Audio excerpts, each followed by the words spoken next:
ना तो मैं शायर हूँ और ना हूँ कोई कवि हिंदी, ना तो मैं शायर हूँ और ना हूँ कोई कवि हिंदी। आप सबको सलाम अर्ज करता हूँ, मेरा नाम है हसन तुकबंदी।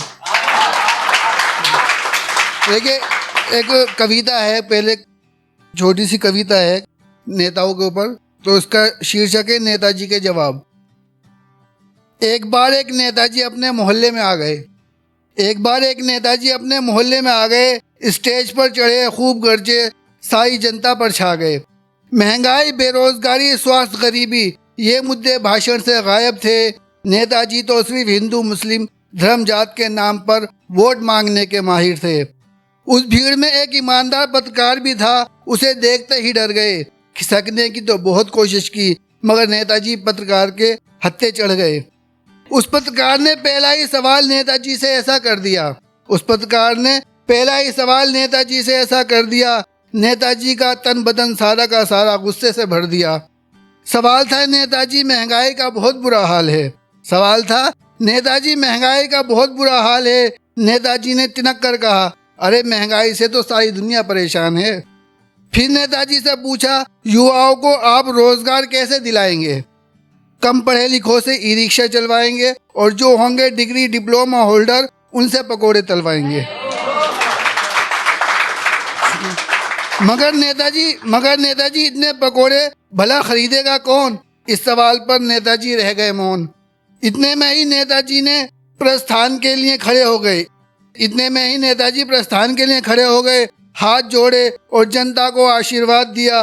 पत्रकार महोदय ने तुरंत अगला सवाल दाग दिया, नेताजी कम से कम अपने क्षेत्र में एक अस्पताल तो बनवा दो। नेताजी कम से कम अपने क्षेत्र में एक अस्पताल तो बनवा दो। नेताजी धीरे से बोले, जनसंख्या बहुत हो गई है, कुछ को तो मरने दो। नेताजी, क्षेत्र के बच्चों के लिए स्कूल कॉलेज कम पढ़ रहे हैं। हम धर्म बचाओ संगठन में उन सभी को भर्ती करेंगे जो बच्चे आवारा फिर रहे हैं। बच्चों पर गलत असर होता है, इस पार्क में हो रही आशिकी तो बंद करवा दीजिए। बच्चों पर गलत असर होता है, इस पार्क में हो रही आशिकी तो बंद करवा दीजिए। अरे ये तो प्रेम पंछी हैं, इनको तो प्रेम उड़ान भरने दीजिए।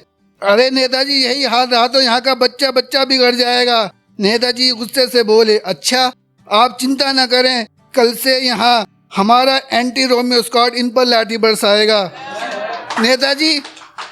नेताजी सड़कों पर गड्ढे बहुत हैं, दुर्घटना का खतरा बना रहता है। भाइयों बहनों, हमारे साले का इंश्योरेंस ऑफिस सुबह 10 से 6 बजे तक खुला रहता है। तभी एक बूढ़ा खड़े होकर बोला, तो क्या आप गड्ढे नहीं भरवाएंगे? इंश्योरेंस ना होने पर चालान है, कम से कम इस बहाने सब इंश्योरेंस तो करवाएंगे।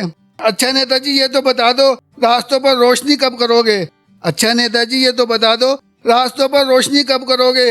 अरे सब कुछ हम ही करें, तुम कब आत्मनिर्भर बनोगे? अरे सब कुछ हम ही करें, तुम कब आत्मनिर्भर बनोगे?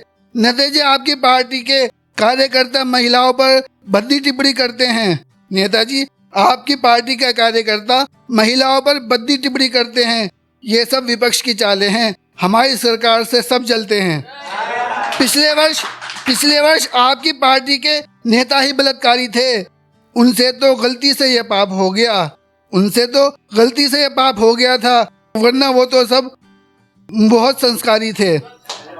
सुना है नेताजी, 2 साल पहले आपने हिंदू मुस्लिम दंगा करवाया था, भूल गए? दंगे के बाद हमने ही घर घर में मुफ्त राशन भिजवाया था। नेताजी, आप इस तरह कब तक सरकार चलाएंगे? नेताजी, आप इसी तरह कब तक सरकार चलाएंगे? इस देश की जनता को कब तक मूर्ख बनाएंगे? धर्म की अफीम आखिर कब तक चटाएंगे?